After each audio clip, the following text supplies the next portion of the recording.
want to pick up where I left off last week. Who do we look like and act like? Part 2. My God, I can't wait to get into it. I'm excited about what God is doing in all of our lives, and I'm excited by God putting things on our hearts that make us focus on God and keep our focus on God. And our goal is to look like and act like Him, not ourselves and not anybody else. Even the Bible teaches us to imitate. It says imitate those who imitate Christ. So you're still being like Christ. God does not call us to imitate individuals and do what they, let them live their own life or do what they do. We're supposed to be imitating those that are imitating Christ. And we're supposed to be like Christ-like people, and we're supposed to look like God. So let me pick up in a little bit, review a little bit so we're on the same page. Amen? So start with me in Genesis chapter 1 and verse 24. And God said, let the land produce living creatures according to their kinds, the livestock, the creatures that move along the ground, and the wild animals, each according to its kind. And it was so. God made the wild animals according to their kinds, the livestock according to their kinds, and all the creatures that move along the ground according to their kinds. And God saw that it was good.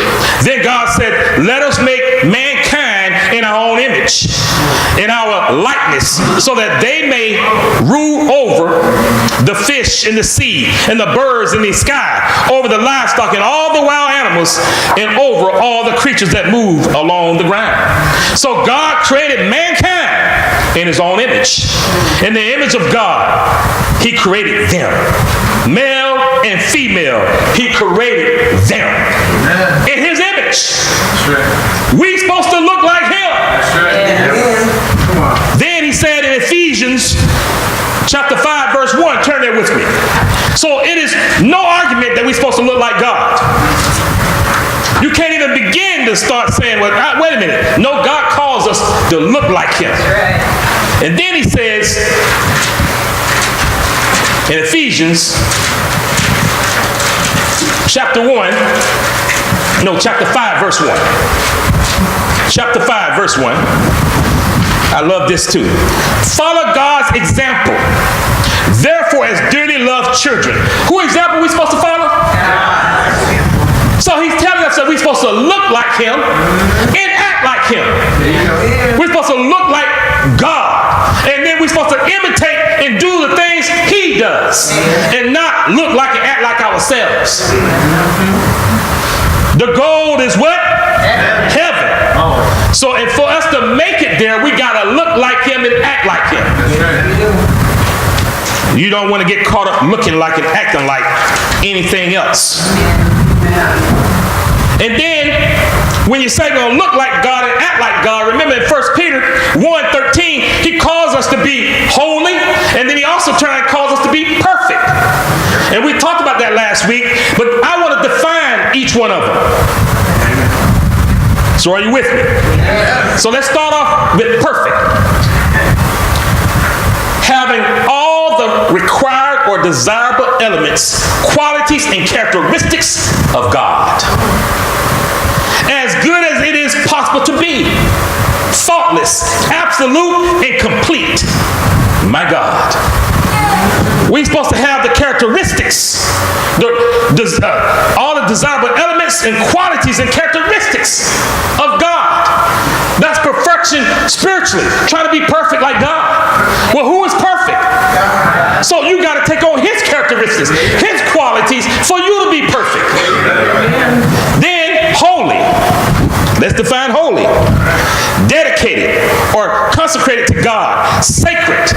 Exalted goodness and righteousness. Having a divine quality. This is the image of God who calls us to look like Him and act like Him. Dedicated. Consecrated to God. Sacred to Him. Exalted goodness and righteousness. And having a divine qualities of Him. Holy. We got to have those convictions. If we can just ask God, we need to be praying, God, instill that in us. We got to pray more that God be less of us and more of thee. That's a song that says that. It's a good communion song. What's the title of it? Is it Surrender? I Surrender All? It's not that one. Which be poured out. But it's a communion song that talks about less of us and then more of them. More of he. Them would be the Holy Spirit, Jesus, and God, which is one.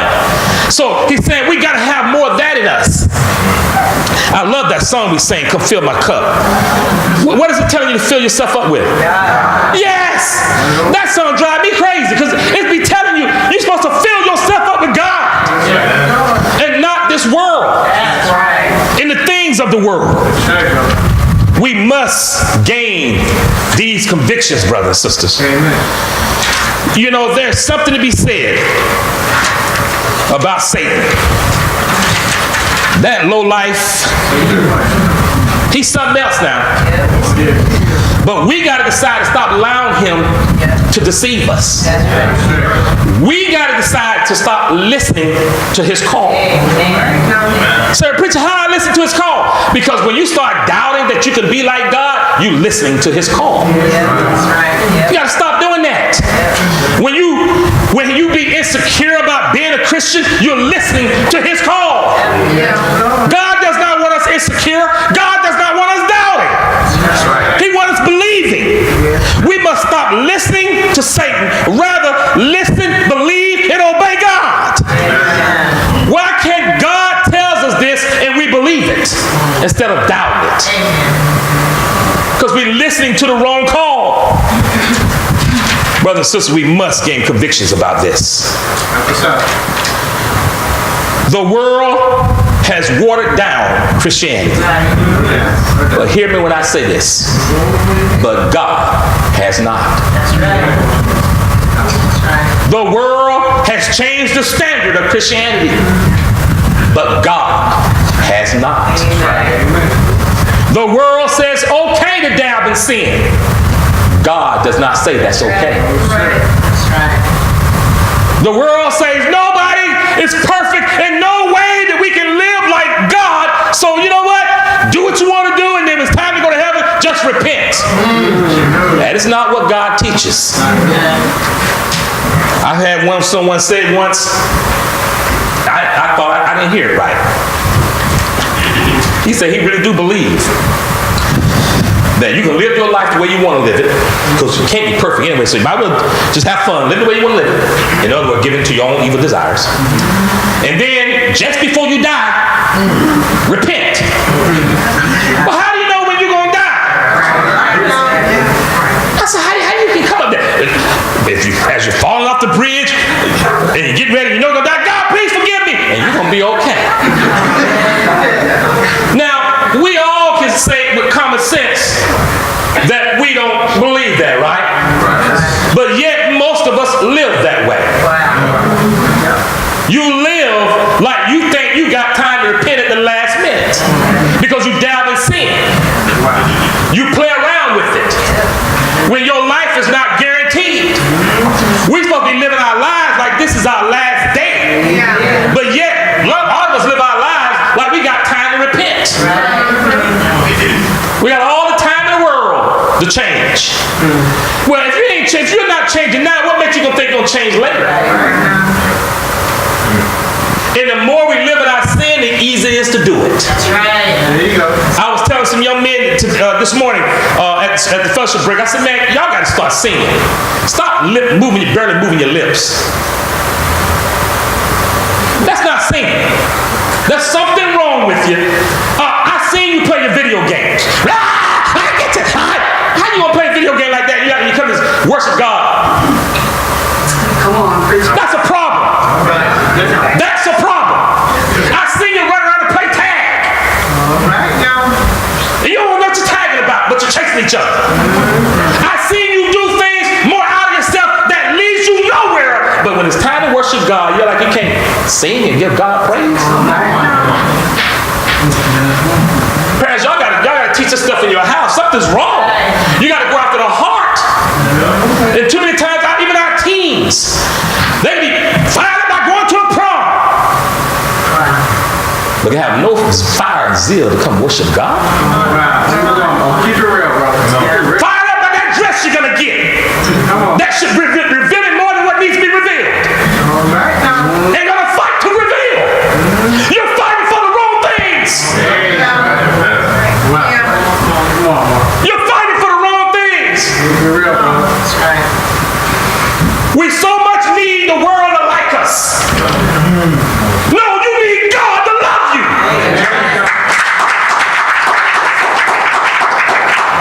We got to fight for our household, brothers and sisters.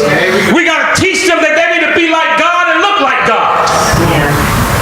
We need to know what's going on in your household devotions. What are you teaching? Are your kids finding the teacher also because they're so excited about what they've learned? Or they dread that time coming? Or they praising God that we didn't do it this week? Or they go on vacation, they take vacation from God? What's going on? The goal is heaven. We must gain conviction to teach our kids and ourselves to look like God at all times. Whether with the body or away from the body, you need to look like God. We must gain these convictions and stop listening to Satan's lies. It's amazing what watered down our convictions about God. So we have an interest in somebody, we have no more convictions. Everybody's saying, especially what I like. He's saying,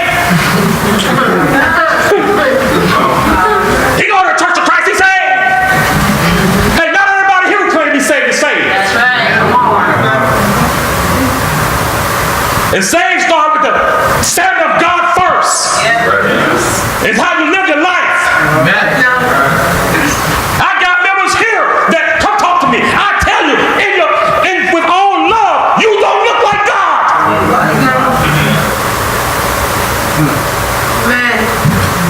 We got to look like Him and act like Him. And what's the point coming to church and going to hell? What's the purpose of that? I'd rather you go live in your pigsty and hear Him come to your senses and come back and love God than be a hypocrite at church and go to hell. If you want the pigsty, go eat it. It's called slop. Slop it out so you get sick and tired of it. And come back to God humble and broken, and I trust you, oh God. I surrender. Because it's a lack of trust and surrendering to God is the reason we don't look like Him. We got to get broken and surrender and turn ourselves in, not just today. That's right. Look at Luke 9:23. Not just today. Not while you're at church and the preacher preaching. You can do it then, but you got to sustain it. Luke 9:23. It says, then He said to them all, whoever wants to be my disciple must deny themselves and take up their cross daily and follow me. For whoever wants to save their life will lose it. Whoever lose their life for me will save it. What good is for someone to gain the whole world and lose and forfeit their very self? Man, He says, take up your cross daily and follow me. We all got to take up this cross every day. Yes. We got to make that decision that I'm going to follow God each and every day. Yeah. No matter how tough it is, no matter how hard it is. How many ever been in a fight before? Raise your hand. Even as a kid, you've been in a fight. Okay. How many been in a fight and when you walked away, you feel like, man, I lost that one. You know. And I'm like, why in the world I got in? How did I get in this fight? A couple times my uncles got me in the fight. How many ever been in a fight and your family member got you in a fight? Man, I'm telling you, my family member was crazy. My uncles now, they 10 years plus older than me. They fight somebody and they be like, one time I was like, oh man, that's a grown man. I'm 15 years old. I sat down, my uncle and said, boy, what you think you doing? In one fight, we all fight. In fact, you either fight with us or when I get through, I'm gonna whoop your bottom. Which one? We finna fight. Shoot, you ain't finna whoop my bottom. We finna fight. You know, and I'll never forget. I don't even know why we fighting.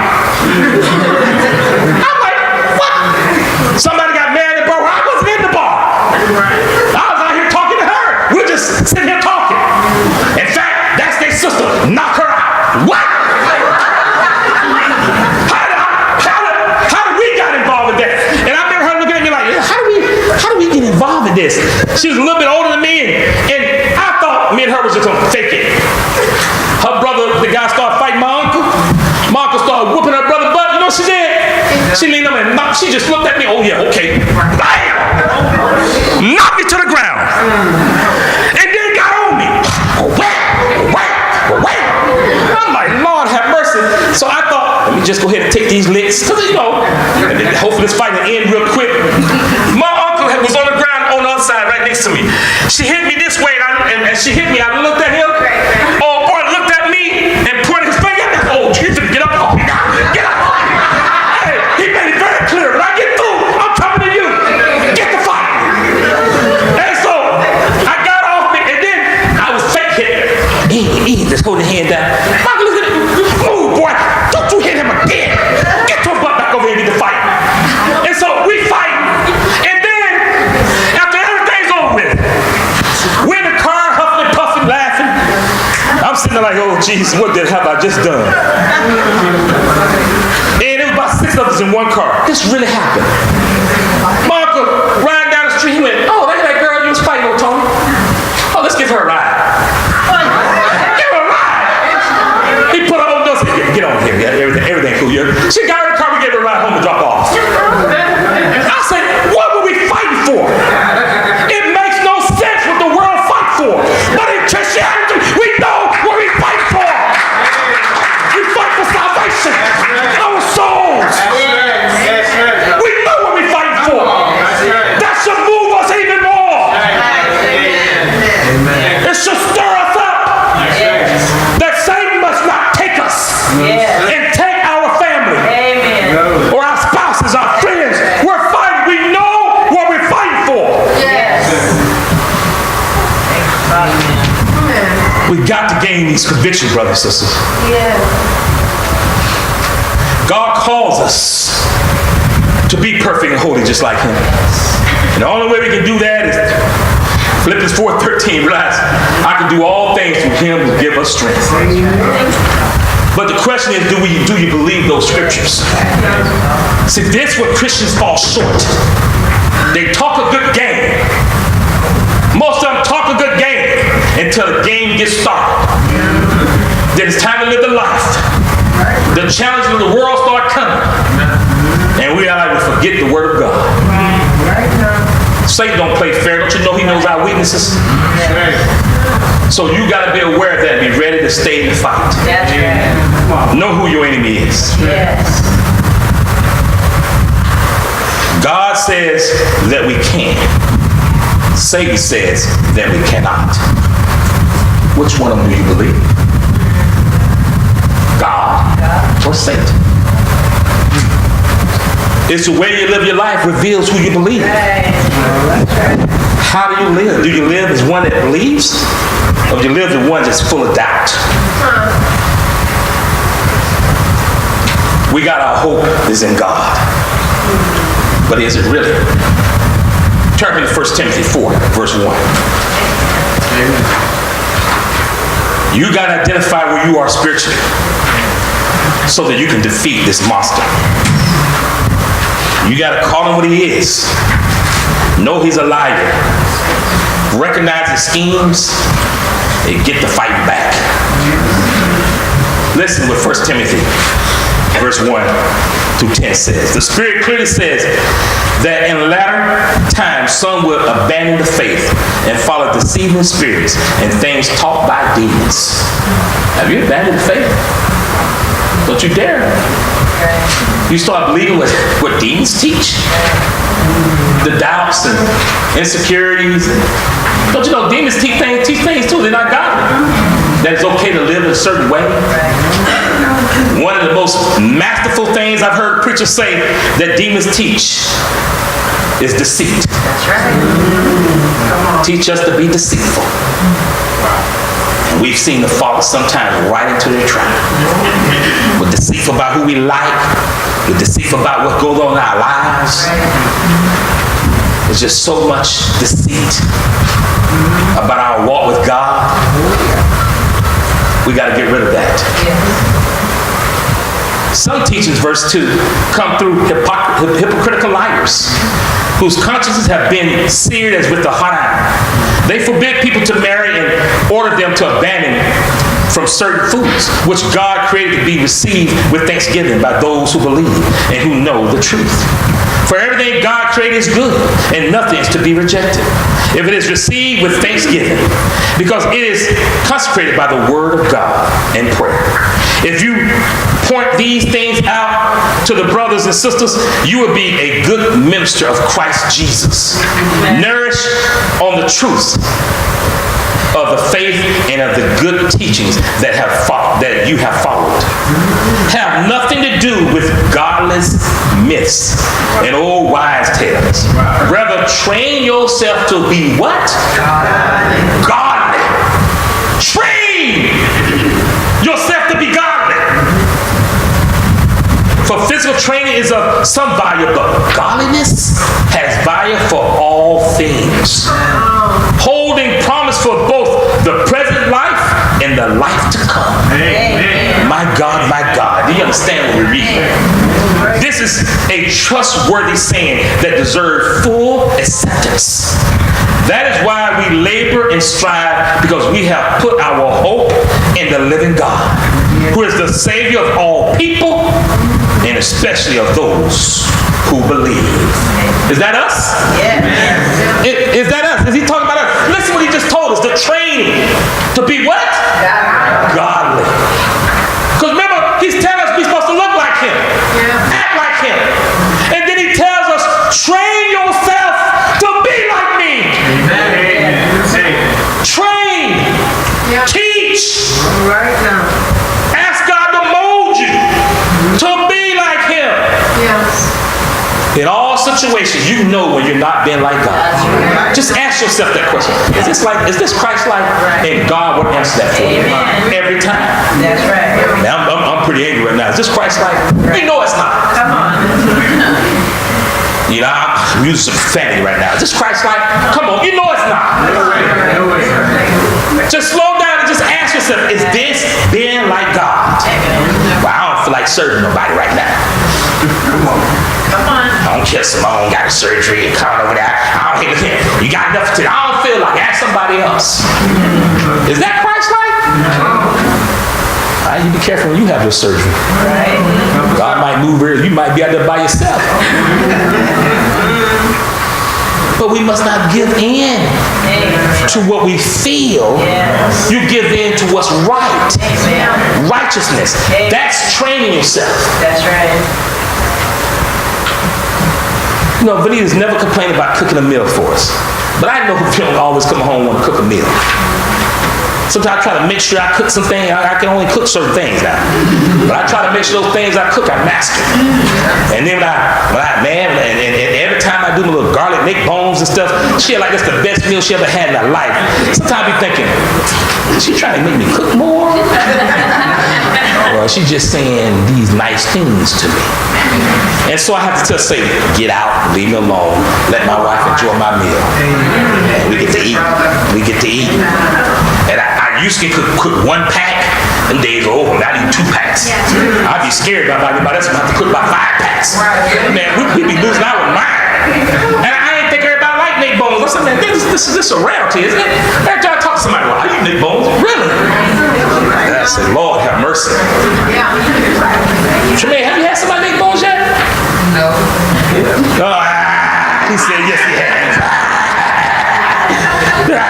Simone, you had none of my neck bones yet? I knew that's why she said it. I knew that's why she said no. I knew you would set me up, God. I knew it. She was saying no for him, but she was saying no for herself. I gotta say that's been deceitful. Hold on here. Hold on.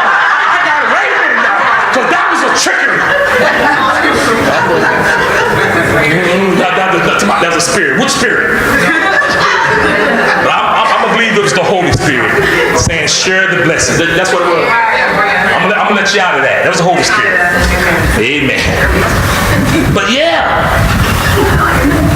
we're gonna have young people over, Vanita.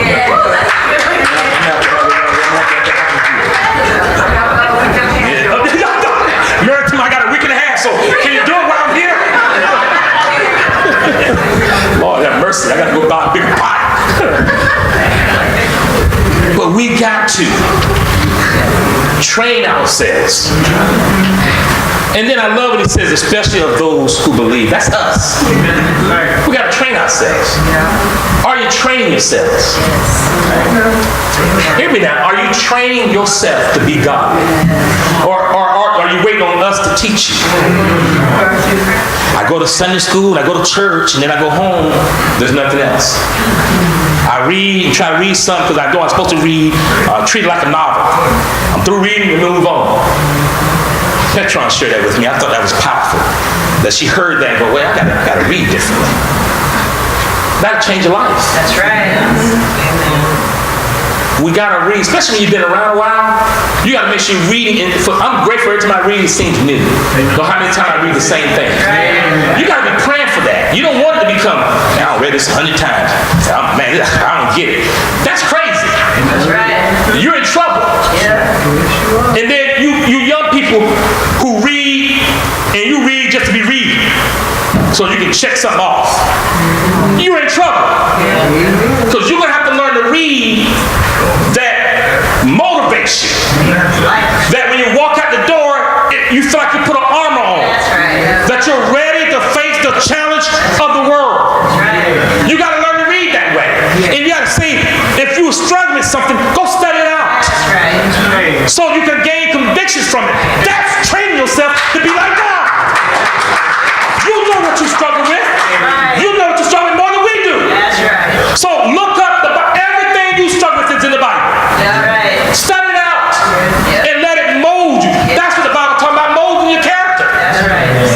Man, I struggle with, man, I'm just tired. I just go to church sometimes. I just be staring at the wall. Wonder what time it's going to be over with. Uh-oh. Okay, you better be open about that and get some help with that. Right. That's right. Because if you're not open about it, it'll become a routine of your life. That's right. That's right. And now your heart's hard. Yeah, that's right. You want to dip the crust before it becomes a hard crust. Amen. But you got to learn how to do that. Amen. That's right. Don't train yourself to be ungodly. Right. I like somebody, I ain't gonna tell nobody, because they gonna tell me he ain't a Christian, so I ain't gonna say nothing. Okay, when you train yourself to be ungodly, Yep. deceitful, Yep. don't do that. You're gonna have to learn to trust God. Yes. You have a bump in your marriage, better be open. I appreciate somebody was up here. Jamie. Man, I appreciate you putting it out there. See, that's training yourself to be God. He said, now we resolved it, but he still wanted you to know about it. So what that does for me, it makes me, when I see Jamie, so how it's going? Right. See, because it opens you up for help. Instead of pretending you're perfect. Stop trying to pretend you have no issues, because you're human, you got issues. You ain't fooling nobody but yourself. Train yourself to be godly. Know your weaknesses and be open about it. Amen. So I went over to Melanie. I told Melanie, next time you have a little bump, just give me a call. With him, I'm coming. She said, yeah, we're going to get him. I said, yeah, we're going to get him. Jane said, no, she's going to fist up, Mark. Oh, you need to shoot me. What? What's the problem? But family, just understand we got each other. That we can laugh about it, but yet, seriously, we know we can get together and pray about anything. There's nothing too big for God. But you got to be open about it. You got to want help. You got to stop giving in to Satan's lies. You want to look like God? Act like God? Be open. Get help so your character can be molded and changed. Look at 1 Thessalonians chapter 2. Right next door. Look at 1 Thessalonians chapter 2. Look at this.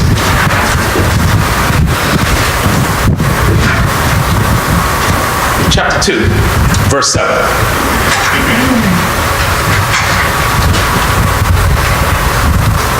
Instead, we were like young children among you.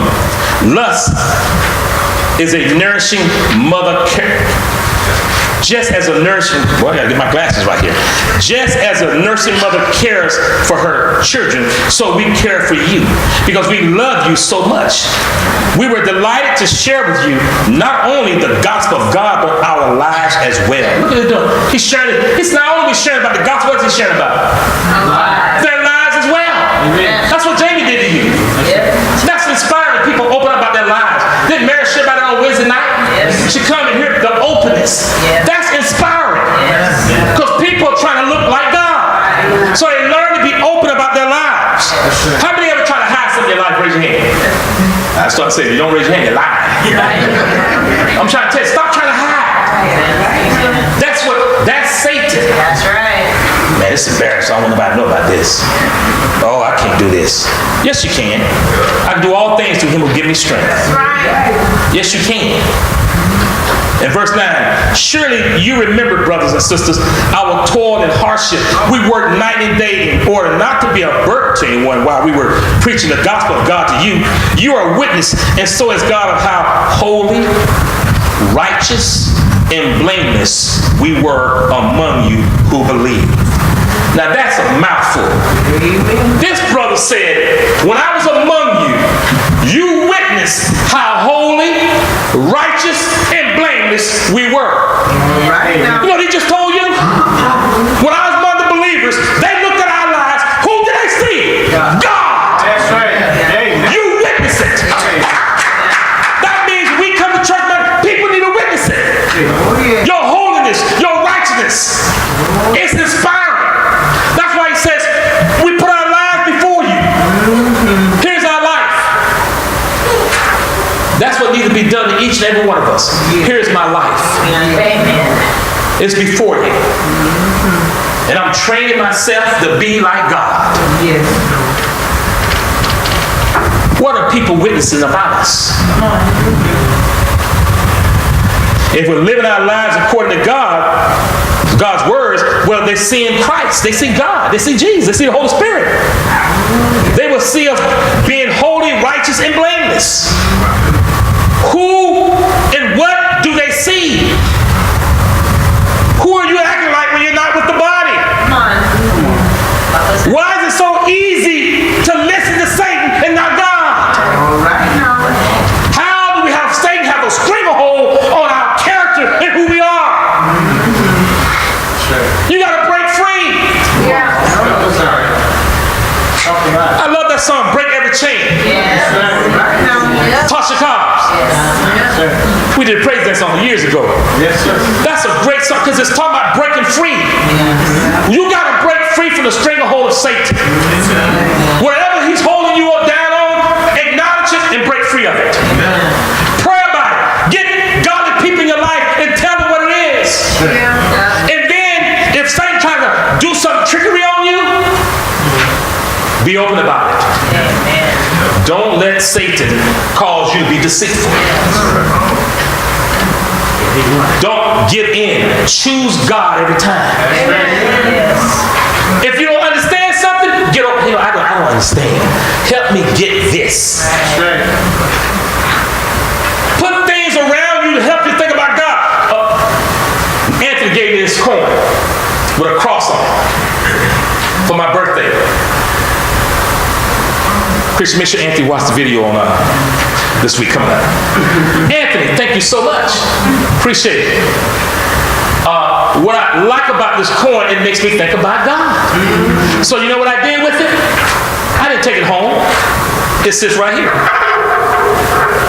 So every time I preach, every time I put up here, it humbles me. It's got some writing on about some good words, but it's so small, ain't no so help me God, I can't read it. I ain't got glasses on, no matter how close I get, I can't read it. Amen. So I had JC read some things to me. So JC took a minute, but he read it. Vanita read about half of it. She said, "These are small words. I can read the rest for you later." Right now. So I understand what the coin's saying, but I love the fact that it just has a cross in the middle of it. It makes me think about God. On Sunday mornings, I get here early, and one of the main first thing I do is turn on this light for this cross. It inspires me to just stand next to it. It lifts my spirit. I'm very grateful that my brother made that for us. Tell him I'm thankful. Because it makes me think about God. He made something that draws me to God every time I see it. I'm grateful for this. They get across again. All right now. It stirs me up. I'm grateful for these words. Up here it says, "To God be the glory." And then he says, "Surrender and let him work through you." My God. Surrender and let him work through you. Y'all know what that means? Yes. That's training yourself to be like God. Sometimes we forget to surrender. Right. Remember, everything we do should be about God. Yes. So let me confess something I repented of. Even your preacher got to repent now. I was, Vanita and Brittany was together the other day, and Mama came up with this great idea. She'd been trying to go see Michael in D.C. this summer, and I was trying to get out of it. Like, hey, young rascal, I was on wait, I did all the driving. Why we got to drive? Honey. I said, all right, baby, let me pray about it. Come on, let me pray about it. And then, so finally, it hit me. I said, honey, that's a great idea. We go visit him and his new wife during the summer, in June for Brittany's birthday. Sounds great. So I called Michael up. Me and we was on the phone. We said, what do y'all think? I think all three of us on the speakerphone. We said, what do you think about this? He was fired up. That'd be a great idea. We could talk to Kanisha. Great idea. So I'm excited. I said, Michael, okay, we'll go to that museum in D.C., go spend some time together. I said, it's going to be great. So I get off the phone. I think it is over. I already worked on my emotions and feelings about going to D.C. and him not coming here. And he goes, but Dave, I'm going to come visit you in April. Okay, that's good. That makes me feel better. I just like for y'all to do the travel. You young. I'm getting up there in years, man. And I said, okay, we coming. You come here in April. We go there. He's trying to come in May also. And keep praying. He got some job opportunities, so keep praying for that. And so I got a phone. I'm having a great day with my wife yesterday. Just doing different things, and enjoying ourselves. Laughing. And I said, man, I'm so grateful to be married to you. I'm grateful to be married to you. This is so good. We're having fun. And then about 9:30, the phone rang. And they said, that's Michael. I said, okay, what's up? I hit the button. What's up, family?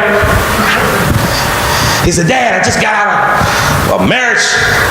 They had a marriage devotion, what we doing. Marriage devotion time. And the minister was there. And I told him that you was coming in June. I'm like, okay.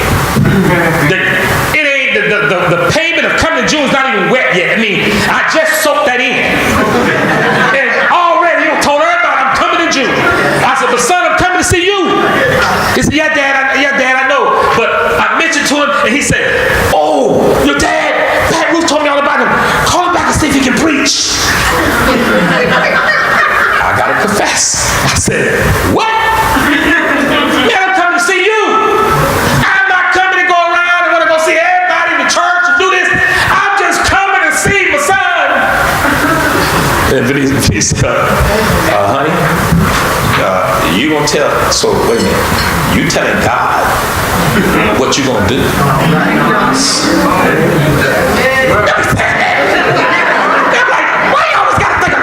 To say. I say, how did I tell God what I'm trying to put it all together? Like, how did I do that?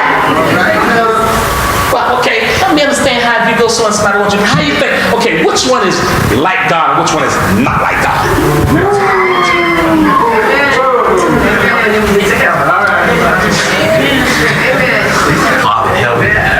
Let me go bow down to the cross for a minute. Hold on. I can't even get down. I'm getting down. Man, I was like, wow, which one is like God? Okay, preaching is, surrendering and preaching, that's more like God. That's all I'm saying. Well, that's a mouthful. I'm just saying which one is like God.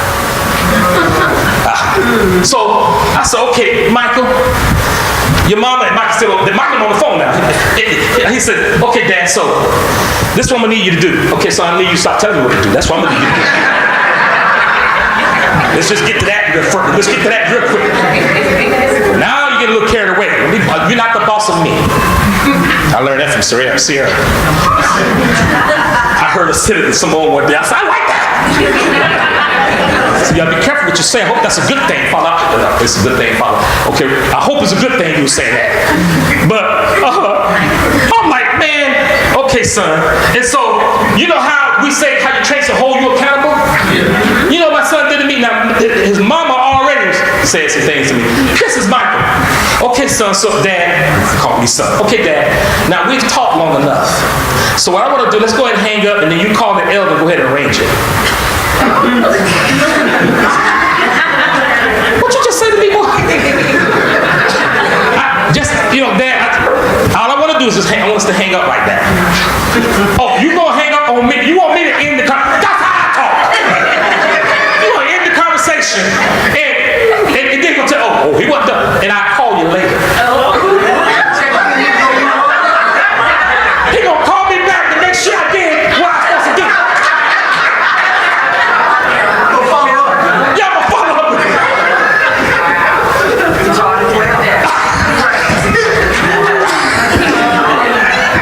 Okay, I can't come back on that. You understand? I taught him well. And so, guess what I did?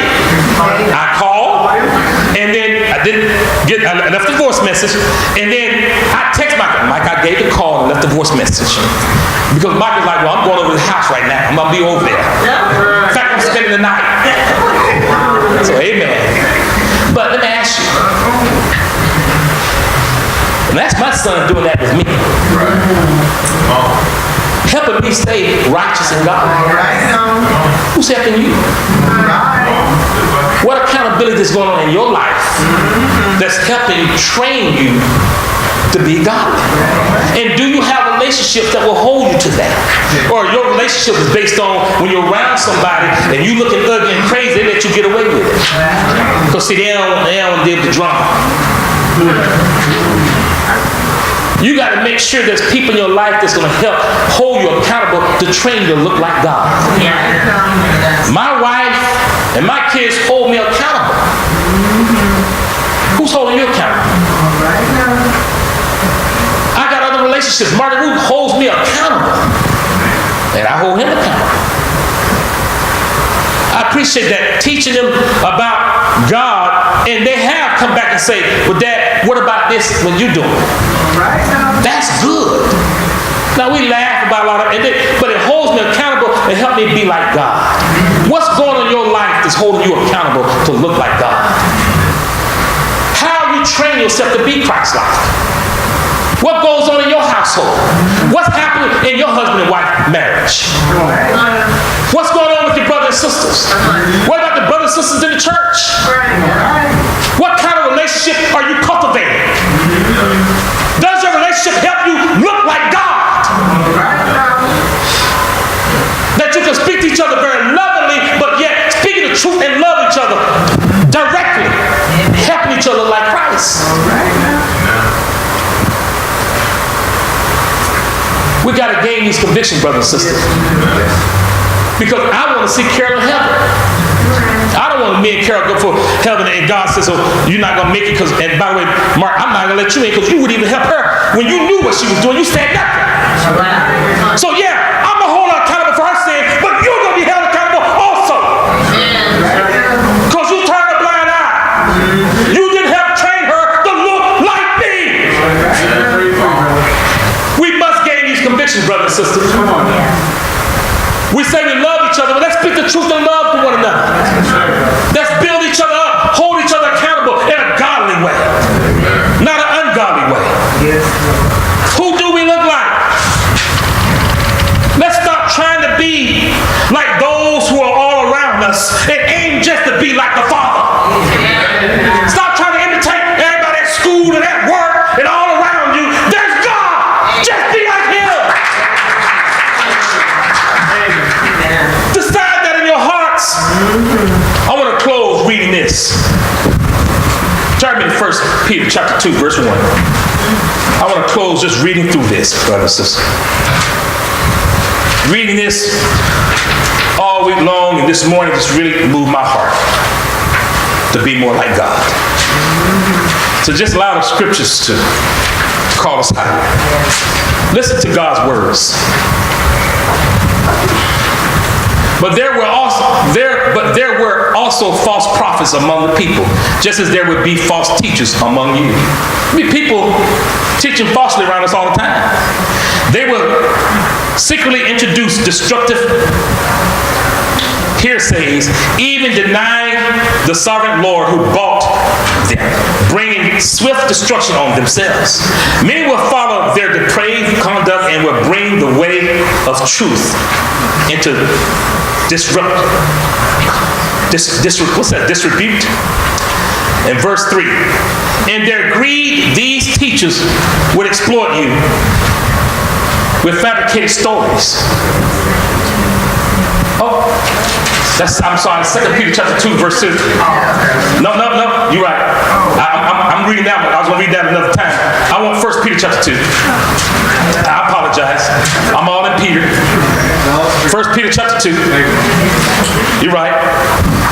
I heard a few mumbling. That made me, I'm thinking, what they mumbling about?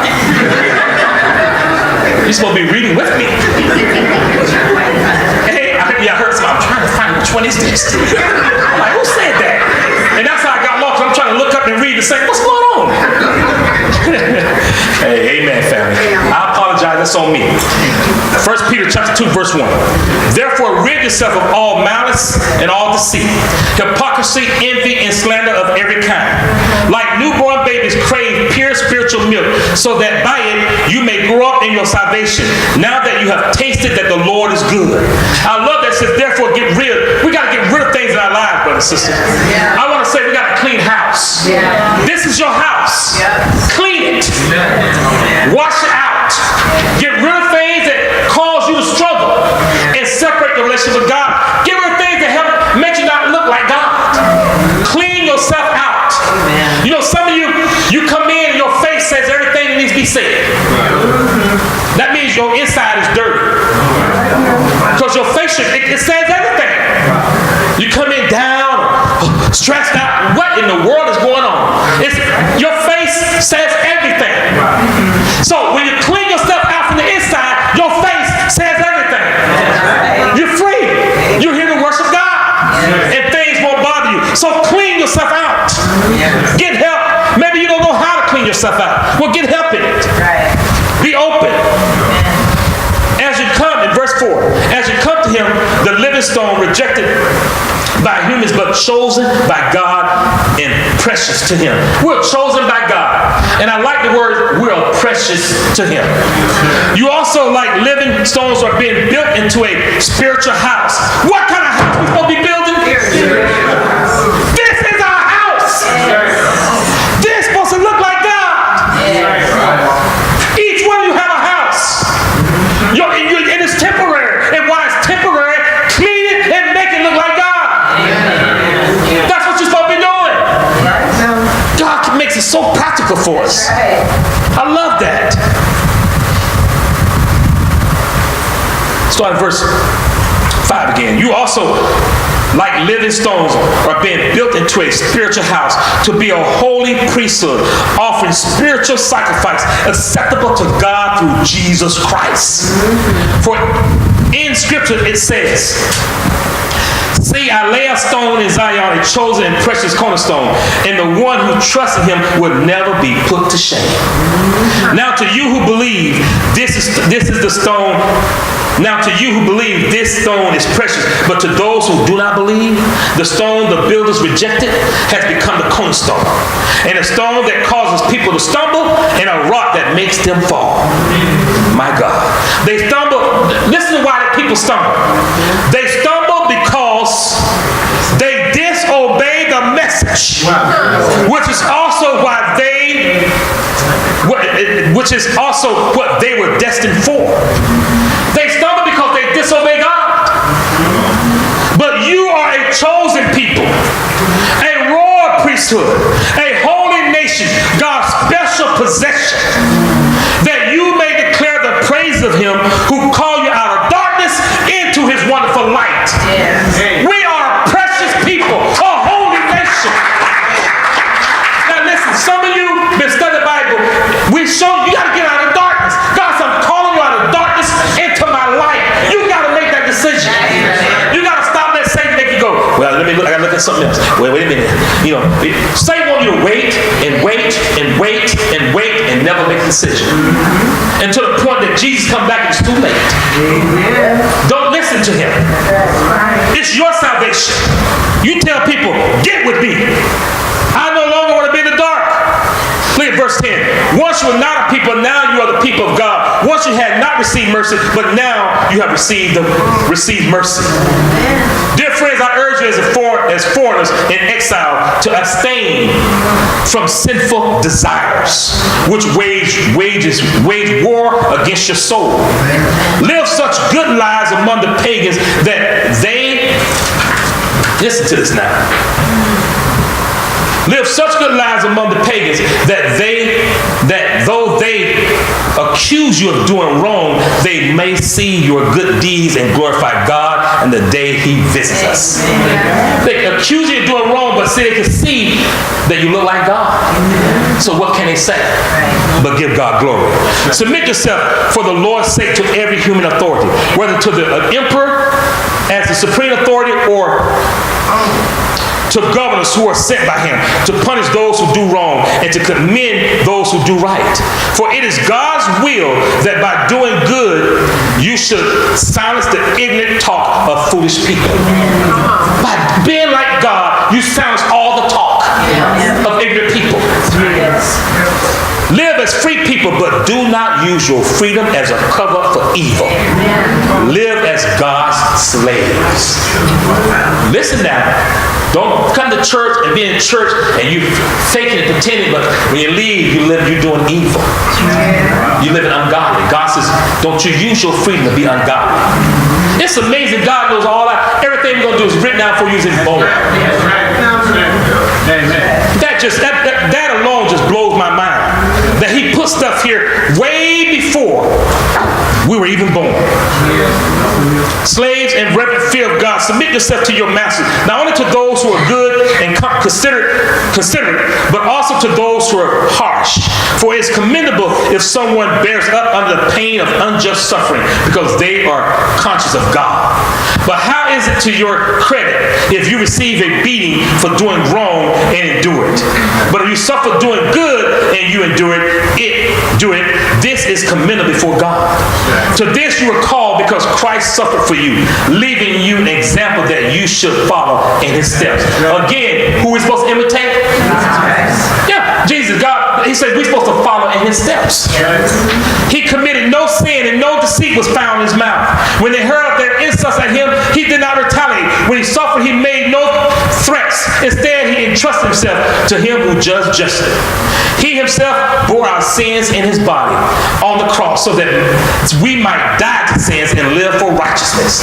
By His wounds, you have been healed. Amen. For you are like sheep going astray, but now you have returned to the shepherd and overseer of your souls. By His wounds, we have been healed. Amen. That's training ourselves to be like God. Who do we look like? Who do we act like? I pray that today help us draw closer to always being like God. And realize that we are His chosen precious ones. And by His wounds, we've been healed. Don't let the past hinder us anymore. Amen. Let it be behind you. Move forward. Yes, some of us messed up. And some of us messed up more than others. But repent. Don't live in messed up world. Live in godliness. So what? Don't let people decide who you are by your past and your past life. Let them see God, you moving forward, how you live now. You decide to live godly training now. Don't let the past pull you back. And don't look back, move forward. Learn from the past and live for now and the future. Know God's got bigger plans for you. Stay out of dark and get in the light. And stay in the light. When you move towards the dark, hey, know that Satan over there. Start fighting. I don't care if you're shadow boxing. Fight. Get away from the dark and move to the light. And stay in the light. And to God be the glory. Amen.